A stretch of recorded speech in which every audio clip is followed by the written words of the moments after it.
Hey folks, today we are doing Oedipus the King, aka Oedipus Rex. So as we talked about last time, this is a play about fate. Okay, the Greek, the ancient, maybe we can say, Greco-Roman view of fate was very different than ours today, by and large. To the average American, doesn't really believe in fate. Fate is something that I determine for myself, right? I am the captain of my fate as a good American. And of course, if I'm the captain of my fate, if I determine my fate, well, then it's not really fate. If you understand fate to be something that is going to happen, period, if that's what fate is, if destiny is a predetermined outcome, then it doesn't really make sense to say that I can choose my fate. Okay, fate, that's not really fate that you're talking about. What you mean to say is you can shape your future, you have a choice in your future. Fate, destiny, that's sloppy thinking. You see what I'm saying? That's just not the way to think about it, wrong word. Okay, so fate, destiny, in the context, I think if we are clear about these things, thinking clearly, fate, destiny, these are predetermined outcomes which in the old stories, the old Greek and Roman stories, these are predetermined outcomes that not even the gods can alter. We saw that in the Aeneid. At one point, Zeus, aka Jupiter, Zeus of course is his Greek name, Jupiter is his Roman name. Jupiter says to his wife, "Why do you fight against all this? You know that the fates have spoken. It's going to be what it's going to be. Can't we all just get along?" Okay. So even the king of the gods knows that he must submit to fate. So that's going to be a huge theme, not just in Oedipus the King, but we're going to also be reading Oedipus at Colonus and Antigone. Fate is a big deal in all three.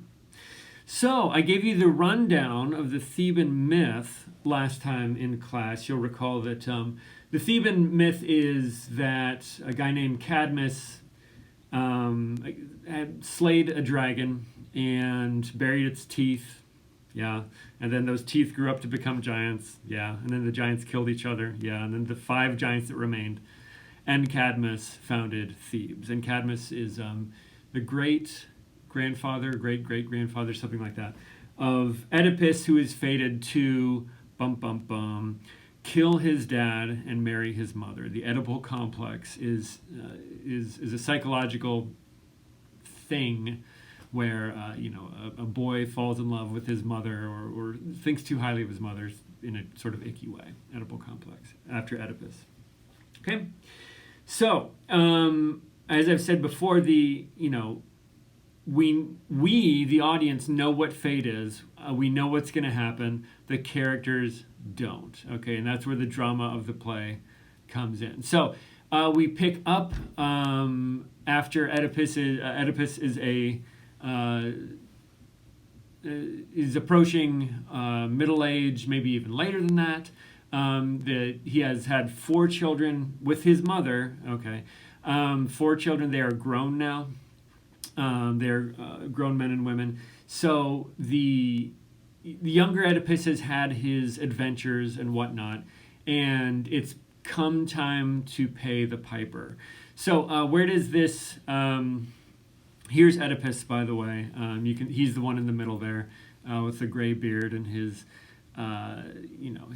girls are there weeping with him because his life is tragic, and he doesn't even know it until he does. Okay. So like I said, the audience knows the ending from the beginning. Doesn't that ruin the story? Let me make sure. Yeah, that looks good. Doesn't that ruin the story if you already know what the ending is? Romeo and Juliet. Okay. Shakespeare tells us at the very beginning of Romeo and Juliet that these are star-crossed lovers. That Romeo and Juliet are going to die. Like, why do that? Like, spoilers, right? Like, Shakespeare, come on, buddy. Like, has no one ever told him how storytelling works? Well, like, maybe knowing the end helps us appreciate a story. Maybe it's not, maybe spoilers are a good thing, okay? Now, it depends on the genre. It depends on the genre. If we're talking about a mystery where the whole joy, the whole fun of the story is trying to figure out, how it is going to end in a mystery story. Well, yeah, then to give away the ending, that ruins the story. But with tragedy, okay, Romeo and Juliet is a tragedy. Oedipus Rex is a tragedy. When we, the audience, know that the ultimate outcome is going to be tragic, is going to be bad for these characters, we sort of enjoy, and I'm going to use the word enjoy, this strange space of like, maybe it's this time. Maybe this will be the one. Maybe this will be the time that Romeo and Juliet wise up and run away. Radiohead, you guys know your Radiohead? Radiohead has a song, Exit Music for a Film, I think is the name of it, where Tom York, the lead singer of Radiohead, he said his whole idea with this song was like, why don't they just run away? Like, so he writes a song where they just run away. And I think that is sort of the, like, pained joy. What's the word I'm looking for? The excruciating pleasure of tragedy is that, the hope against hope, like maybe this time, Godfather 1, Godfather 2, it won't end up so bad for the characters we love so much, but it does. It does. And it's good that it does. I'll get into that strange claim later. Okay, so tragedy, maybe knowing the ending, actually sort of, it can be thrilling because of this property of literature called dramatic irony. When we know something that the characters don't, that's called dramatic irony, as opposed to like mystery, where the killer knows who the killer is in the story, but we don't. Okay, that's like the opposite of dramatic irony. But in this story, we know more than Oedipus, and we're just kind of like cringing this whole time, like, we know, but he doesn't, and he's learning, and and I think that there's a strange pleasure in that as readers. Since there's been tragedy, thinkers have asked themselves, why do we like these stories? Why don't we just watch comedies all the time and laugh and have a good time? Like we people from as far back as we go have been telling themselves sad stories. Why do we like it? There's something, the Greeks thought there was catharsis in it, that we were sort of exercise. It's like going on a jog. It's like you feel some pain, but it's not really yours. Feeling a little pain might even be healthy for you. Maybe, I don't know. So, dramatic irony. Here's a great example of it. At one point in the play, Oedipus says this: "Whatever the god requires, upon my honor it shall be done. I mean to fight for Laius now." Laius is his father, whom he killed. He doesn't know he killed him, okay, but he did. He knows he killed a guy in his youth. Oedipus killed some dude, still not understanding that was Laius. That was his birth dad. Of course, he's raised by a different king and queen, who he thinks are his parents. But Oedipus Rex, he's about to learn otherwise.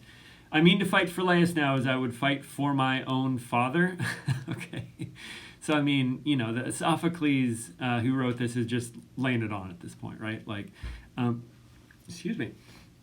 I will, what is he saying? I will fight for Laius. Like, Laius deserves justice, and I will fight for justice for Laius like he was my own dad. Okay. So it's like, yep. Like, okay, but he is actually your dad.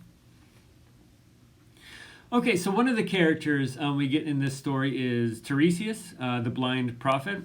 If we were in class, I would ask you why blind and what's his attitude. So we're going to do this Dora the Explorer style, where I ask you a question, I look at you, and then I tell you the answer. Okay.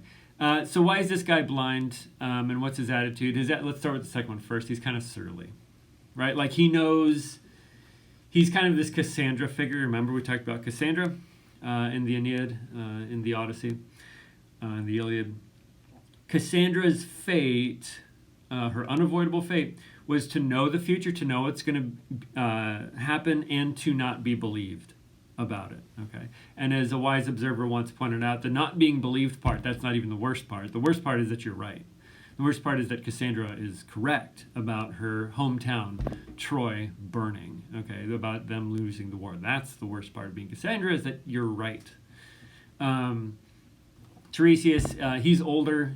He's a bit salty. His attitude is like, I'll tell you the future. You're not going to believe it. Like, no one believes me. Whatever. Here it is. I did my job. Don't believe me. Whatever you want. I'm going home. He's kind of got this sort of attitude. He's a curmudgeon. He's cantankerous. To use another fun C word describing old folks, some old folks. So why is Tiresias blind, the blind seer?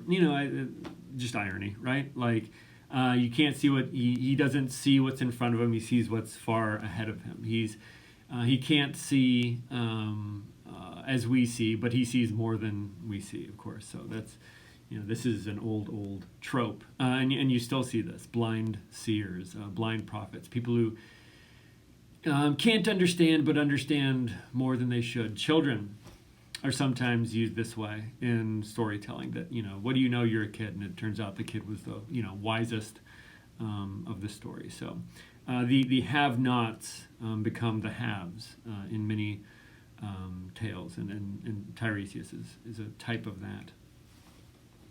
Another character, I think, in my opinion, the most interesting character here is Jocasta. I love this painting of Jocasta. Like, look at her. She's like, look at the anxiety. Look at the whites in her eyes here.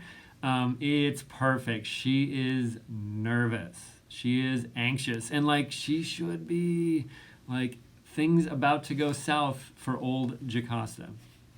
So we know that Jocasta is the wife of Oedipus and the mother of Same. What's her attitude? How does it change?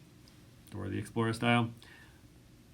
She is boisterously anti-fate, a fig for divination. So much for prophets and their whatever, the gods, whatever. It's like fortune tellers. This is all a bunch of malarkey. It's a bunch of bunk. Okay, so this shows us that these old stories, I said, have a view of fate. Well, that doesn't mean that like every single Roman, every single Greek who ever lived believed in fate and in the gods and stuff like that. Of course, you're going to have, just like you have Americans who do strongly believe in fate, even though I think most don't. So it was in Greece, where you had some people that didn't buy it, even though maybe most kind of did. So Jocasta, she's very vocal about not believing in any of the prophecies. Whatever. And here's a quote that I pulled from the play. Fear, what has man to do with fear? Chance rules our lives, and the future is all unknown. Like fearing the gods, what's the point of that? It's a toss of the dice. Like, we know this. It's chance. Okay? Americans, it's not chance. It's not fate. It's me. I'm the captain. I determine my future. I'm going to pull myself up from the bootstraps. Okay? Very American way to look at how life outcomes come to pass. Okay? Jocasta is neither fate nor like bootstraps. It's just to throw the dice for her. It's all chance. It's luck. No one knows what's going to happen. It could be anything, and it's just up to chance, not fate, not even yourself. And by the way, can we sit on that for just a second? Why is it had it not occurred to the Greeks and the Romans, the old timers, that like we affect our own outcomes in lives? Don't they know this? Like, didn't they study George Washington and Thomas Jefferson and all this stuff? You have to understand what life would have been like for them. Some of us already know. Some of us are students, sadly, already know that life, you're one bad phone call away from a different life. You're one bad trip to the doctor away from tragedy, like pure tragedy every time. what am I talking about? Like, I remember the day I went into the doctor for a checkup, and he said, "Oh, it's probably nothing. Just going to send you along to the oncologist." Wasn't nothing, okay? I woke up that morning, fine. I woke up that evening, scheduled for surgery to get rid of a tumor, okay? That was rough, okay? So, like, if it's, diagnoses can go poorly for us, but, like, back in the Greek time, you didn't have oncologists, you didn't have any of this, you just died, okay? Like, so many children just died. You had even odds, maybe less, of any given baby. And babies of kings and queens didn't make it. So, I think for that reason, because life really was so much harder, they didn't have modern medicine. Even the king, no Wi-Fi even. Can you believe it?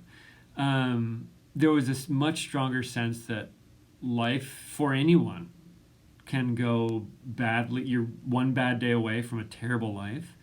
And so it was just luck. You didn't do anything wrong. It was like disease comes and goes, and they didn't have medicine, nothing you could do about it. We can do something about it, some of the time, a lot of the time, not always. Americans and moderns, generally we can do something about it. Well, you can really do anything about it. So fate or luck, like making your own way, fighting against fate, and making, like come on, man, that's silly. And the Greeks understood that to be like, no, you don't make your own fate. Bad things happen. And that was much more real for them. I think you can really say it was much more real for them than it was for us because of the comforts of modern life. Because even in this pandemic, it's like food shortages sort of happened for a little bit where I live, and I was lucky. But like, can you imagine a full-blown famine? Like it's like unimaginable to the modern American, even though we have examples from as recent as the 20th century. So I think that's why Jocasta talks about chance, because she understands, like her lived experience was that I'm a queen, says Jocasta, but even for me, like, I'm just a bad dice roll away from the worst, okay? I don't know that maybe these days, after a couple really bad years, people have more of a heightened sense of that, but for many people who have it pretty good, I don't think that sense is like baked in to their experience. So, onward. So the lady doth protest too much, methinks. I referenced this very quote a little while ago. Okay, so all of her energy that she pours into protesting against fate, all of the vigor that she uses, like, nah, can't be. It's like you keep repeating that a lot, like to the point where it's like, I gave the example, like, I don't know who stole your iPad, like, somebody's stealing your iPad, like people steal iPads, like, ooh, I can't, like. Okay, like maybe you're talking about it all the time because all your energy and anger is really concealing anxiety. Okay, which again, this painting is so good. Jocasta, like the slow realization. Look at those shoulders. Look at those fists. Look at those eyes. That life as she knows it is over. Okay. The chorus. Okay, so in these Greek plays you had what's called the chorus. Our word chorus line, singing is a Greek word, and it goes back to this. They weren't this like song and dance team, although they did sing often in the old plays.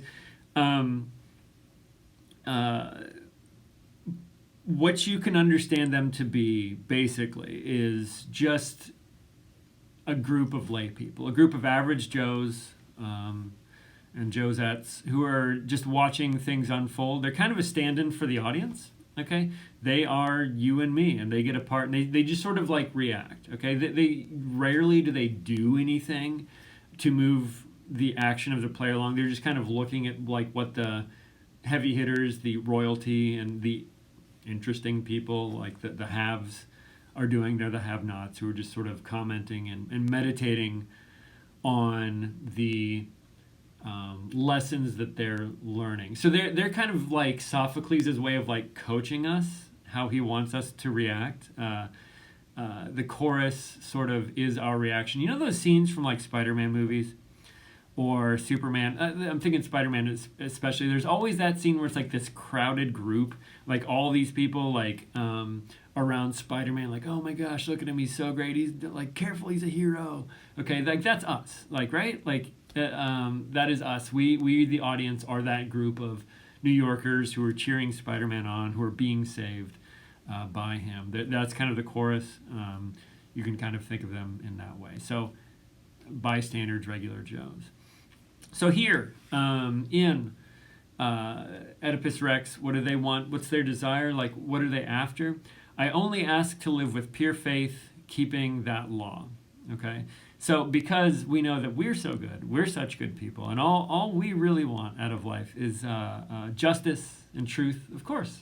All I want is justice, and I just want a fair game, and I'm pretty perfect in every way. So is the chorus. So I think Sophocles is being kind, generous to the chorus, and thereby being generous to us. And we tell ourselves we want justice, and then we look how we spend our money, and we look how we spend our time. Do you really want justice? Hopefully, some people do.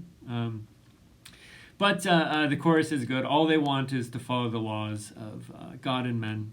Okay.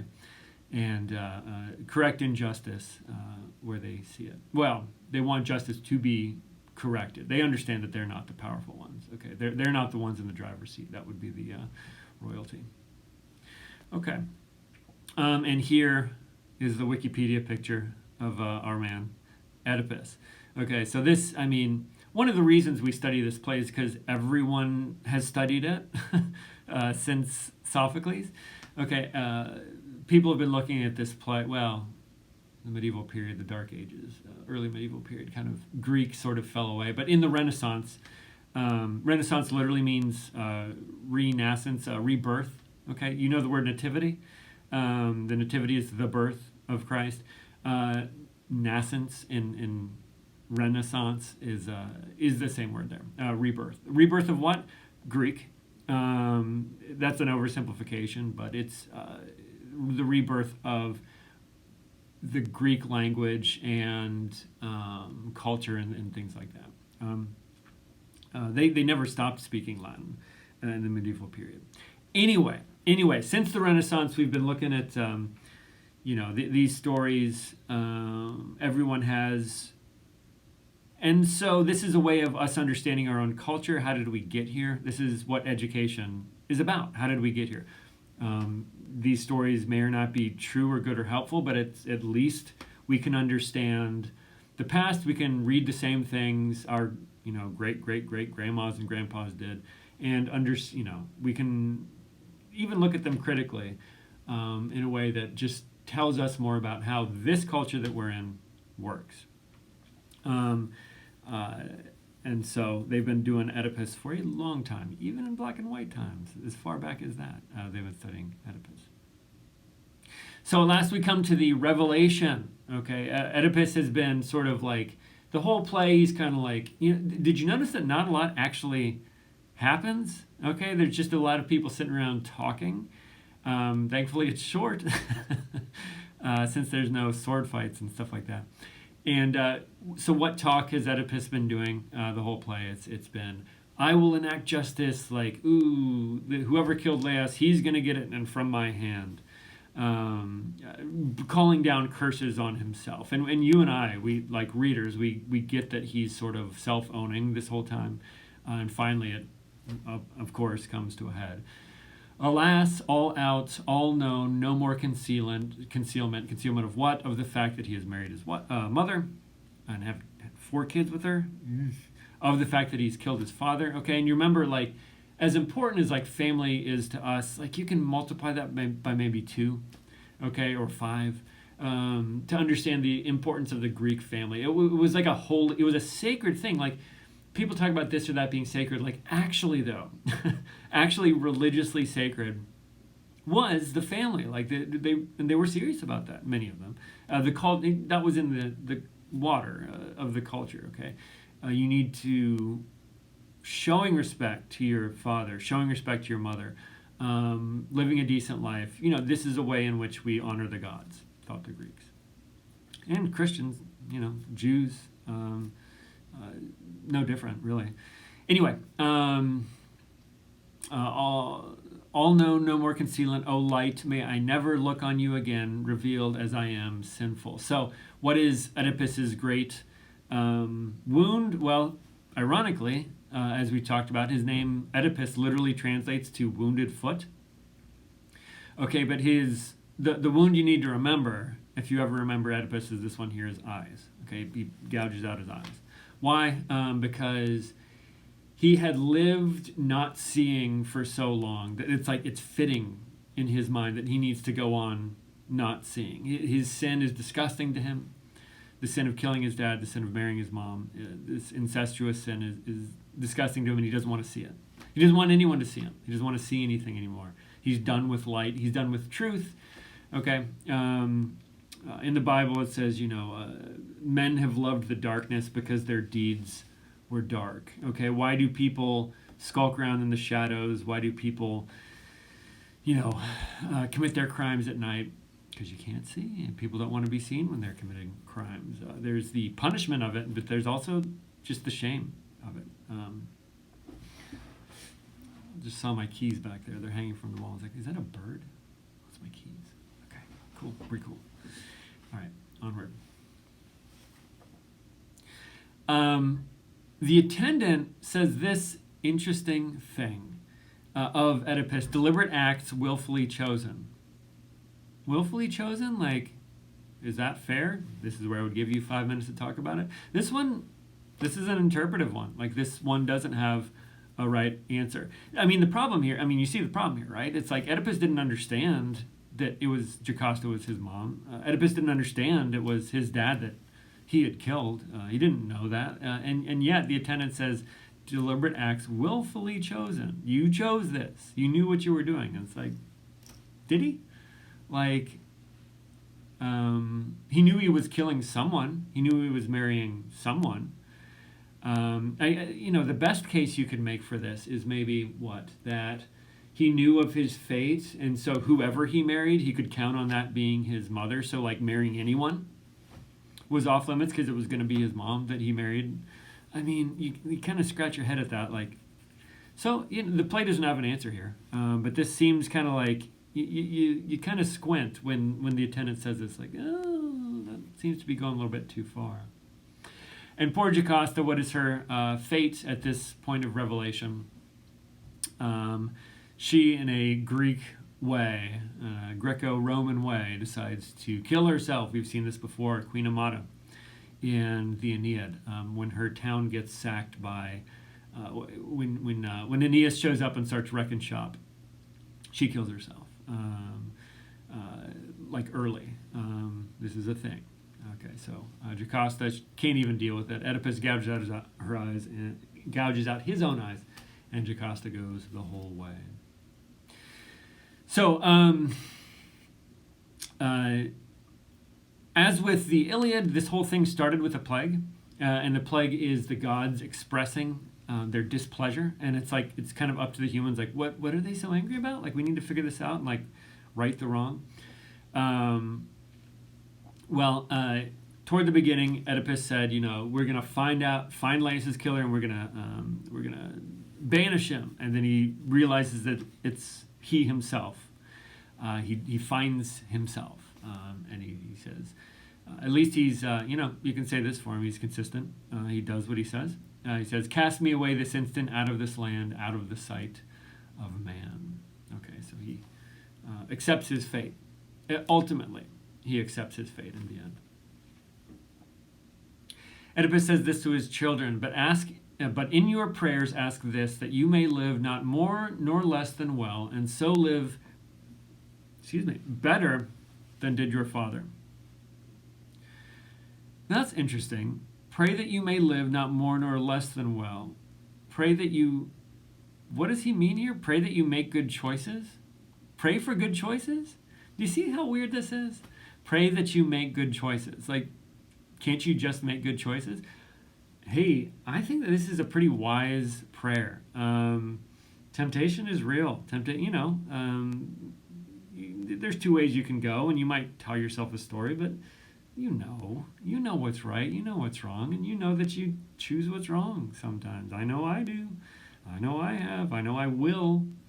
This is like part of the human condition, and people don't want to talk about this anymore. The old timers were fine with it. People don't want to talk about it anymore.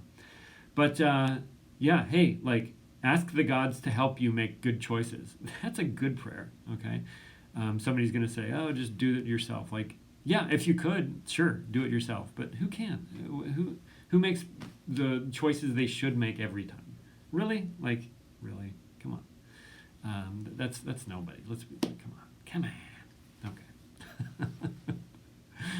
So, again, if I had more, if we were face to face, I would ask you, isn't there some overreacting here? Yeah, it's it's bad, right? Like, not good.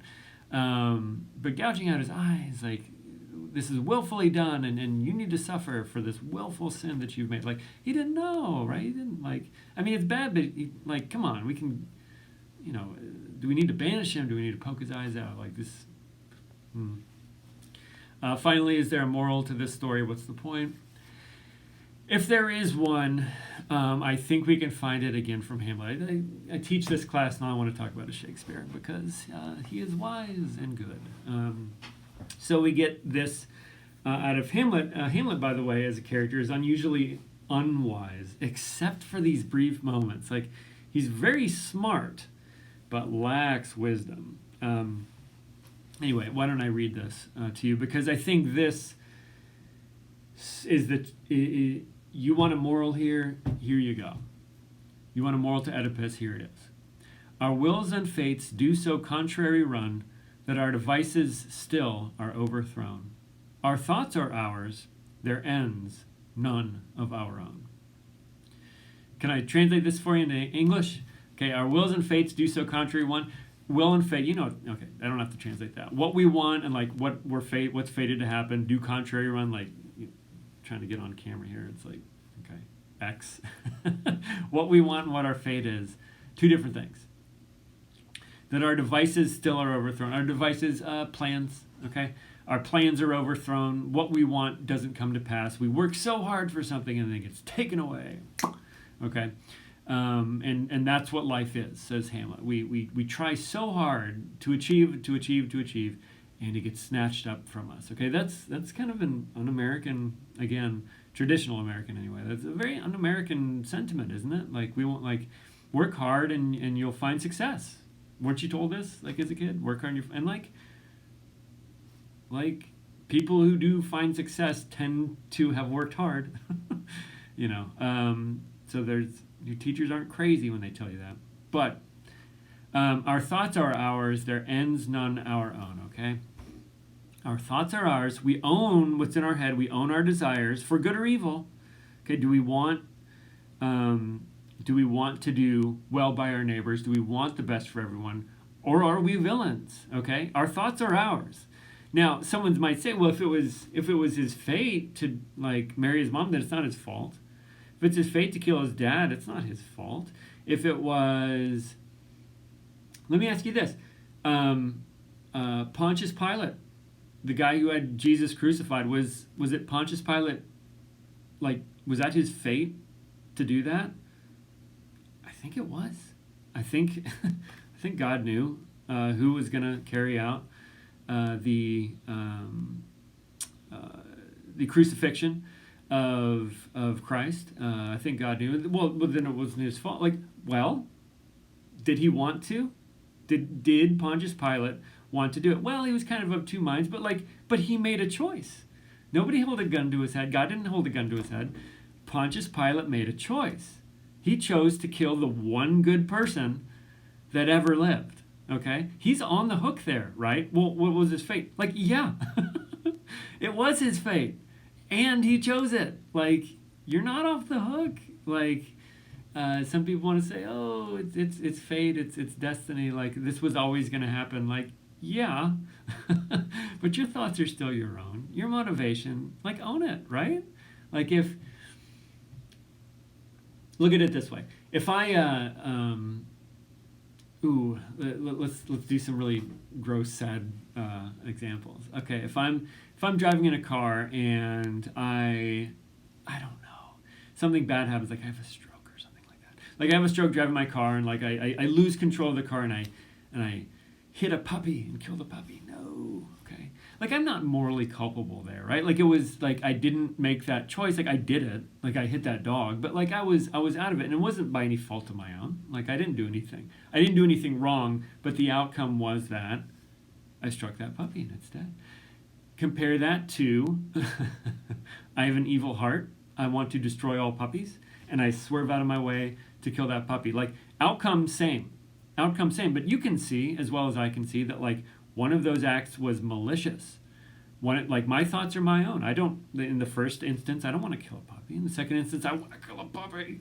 Okay, I'm on the hook. That puppy was going to die either way, you could say, but like I'm on the hook for my choices. And Hamlet, I think, gets it. How about the Bible, though? Does the Bible think like that?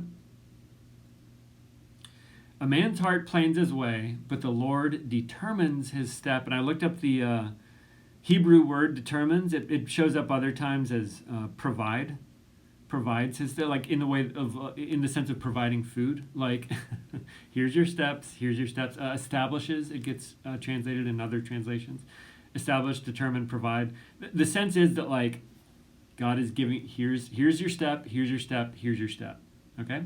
So again, a man's heart plans his way. Like your plans are yours. Okay, Hamlet was right. Your plans are your own, but God determines the steps.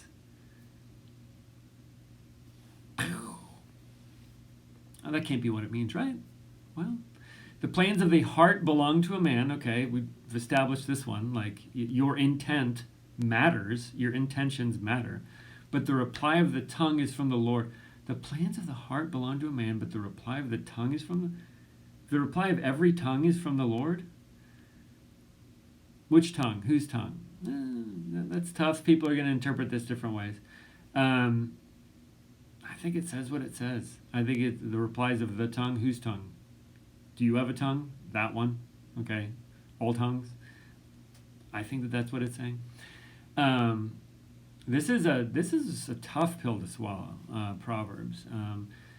That our plans are our own. We're on the hook for them, and yet, I think that there's a cooperation being drawn out in these two Proverbs verses. I think there's a cooperation in the Hamlet line that like your fate was your fate, and the way fate works is you have intentions. You're on the hook for your intentions, and you always, everyone always cooperates with their fate. Okay, everyone always moves in the direction that they were fated to move in.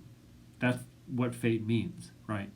Doesn't mean you're off the hook just because you were fated. Like your malice, your generosity, your kindness, you're on the hook for all those. Those are real, even though the outcomes are up to God. So this is the way I read it anyway. These stories, the Bible verses, is that we are morally culpable. Culpable is a big word for responsible. We are morally responsible for what we choose, and the outcomes are all in God's hands. And that's how I proceed anyway. Okay. The last word to end on a really happy note. The last word is, and none can be called happy until that day when he carries his happiness down to the grave in peace. Only the living are sad. Only the dead are happy. Okay. Well, here's one that the Bible surely wouldn't agree with, would they? What's this verse? Ecclesiastes, and I declare that the dead are happier than the living. Of course, the Ecclesiastes, you may or may not know, Old Testament wisdom book, and it's one everyone should read. It's short. Read Ecclesiastes, please. You will learn so much. Ecclesiastes is not written in the light of salvation. I don't think it's not written. The writer of that did not know how things were going to go. Did not understand God's plan for salvation. Doesn't mean he was unwise. He just didn't. The full picture was not given to him, as it was not given to Job. by the way, if you read that. Job sits there and questions, if a man dies, will he live again? The prophets hadn't come and told him yet. He eventually lands on, yeah, I think so. But anyway, I declare that the dead are happier than the living. We know that this is true. We Christians, we believers, we who put our faith in God, in Christ, believe this to be true. Of course, it's better to be in heaven than it is to be down here, which is service, and it's good. It's good for the world. It should be good for the world that we're here serving the world. That's our job. Okay, but it's better for us selfishly that we go to be with God. So Oedipus is not thinking of it in that light. He's thinking of it in the light of to live is to suffer, and to die is to lay down our burdens. So at the end of my slides, I am. So happiness all around, just a bunch of joy and hugs and cuddles and loves. That's Oedipus Rex. It's about understanding what our fate is, accepting it, learning not to, if we learn anything, we learn not to strain against fate. And we learn that, this fatalist, whatever's going to happen. Well, that's not the way it, that's not what Sophocles is saying either. Okay? So there's two extremes. The one extreme is everything's up to me, or chance, or, it's up to me, or it's just chance, and we do our best. Or, there are predetermined outcomes. And some people in this category, if there are predetermined outcomes, why try, right? Give up? Who cares, right? Well, the play doesn't like that either. You're on the hook for your actions, Oedipus and everyone. You're on the hook. You made deliberate choices. With Oedipus, it is more problematic because he didn't know quite what he was doing. But certainly we are more, again, I'm going to repeat this one more time and then I'll let you go. We are morally responsible beings, and the outcomes are up to a sovereign God. Both and. I think Sophocles agrees with the Old Testament and the New on that one. That's my pitch anyway. As I've said many, many times, we'll continue to say, I don't want to get in a fight over this. Obviously not everyone's going to agree with that outlook. Good Christians sometimes disagree on that stuff. Please take this as one guy's hot take. I hope it helps. Class, as always, if the stuff's interests you, I'd love to talk to you more. And with that, I will end and hopefully see you next week. Oedipus Colonists for next time. Peace.